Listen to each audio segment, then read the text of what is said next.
A friend of mine asked me not to say his name. He used to film night videos inside abandoned apartments and houses. You could only see his hands, the light from his flashlight, and sometimes hear a quiet whisper behind the camera.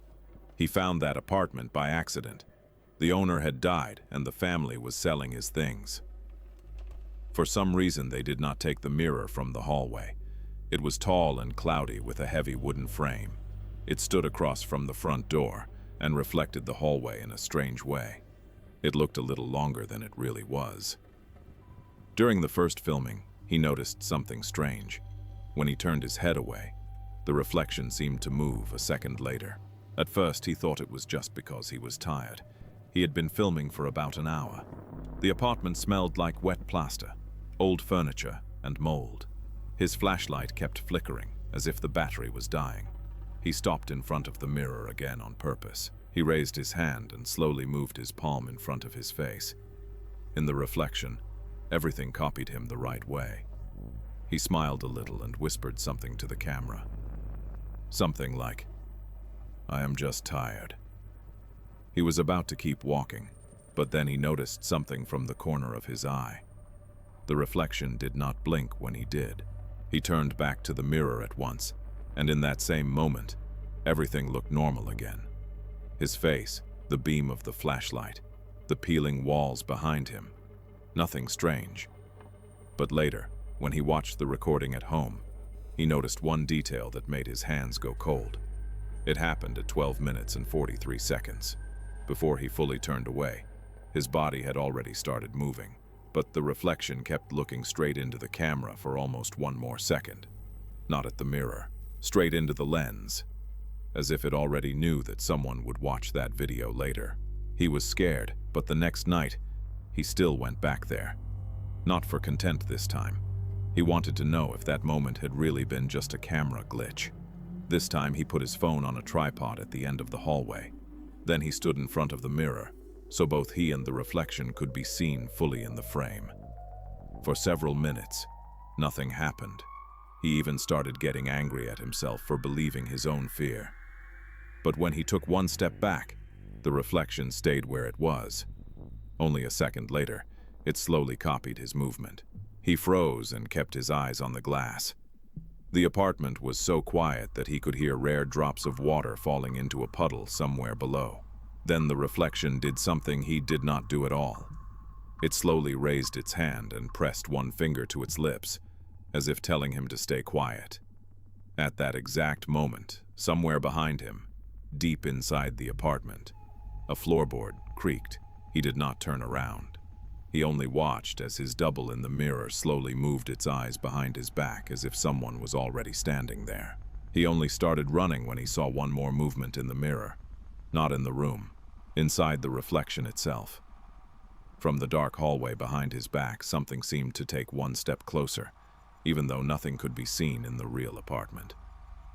He grabbed the phone from the tripod and ran out of the building without even stopping the recording. Later, at home with his hands shaking, he watched the video one last time.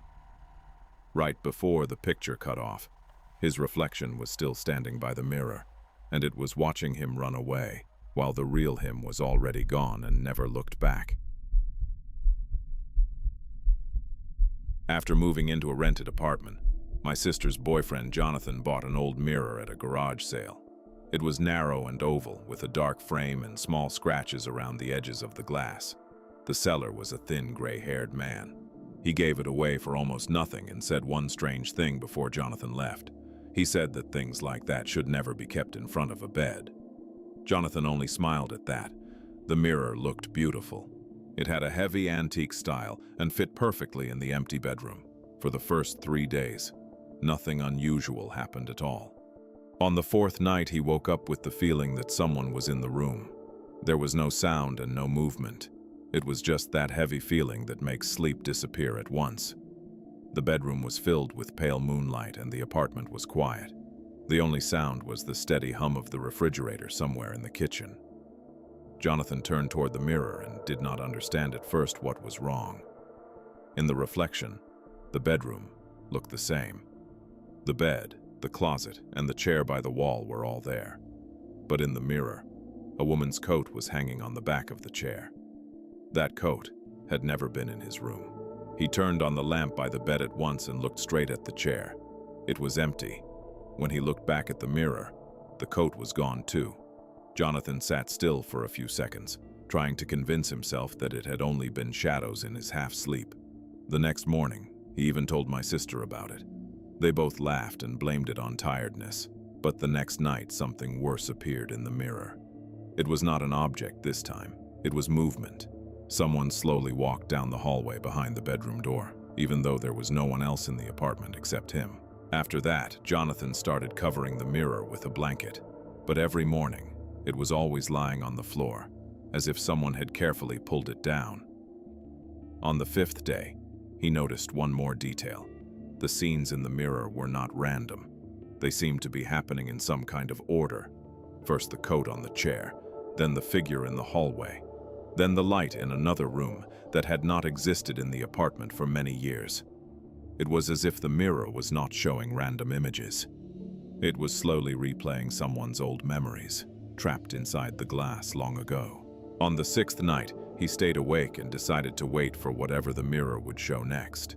At around 3 in the morning, a yellow light appeared in the reflection, as if an old lamp had been turned on in the next room. Then a woman appeared in the mirror. Not from the front, but from the side. She was wearing a dark dress and her hair was tied back. She moved quickly through the bedroom, as if she was trying to get away from someone. Then she stopped at the very edge of the reflection. A second later, a man entered the room in the mirror. Jonathan said that even through the glass he could tell something was wrong. The man was not walking calmly. He was moving with so much anger that Jonathan's mouth went dry. Then the woman in the reflection stepped back.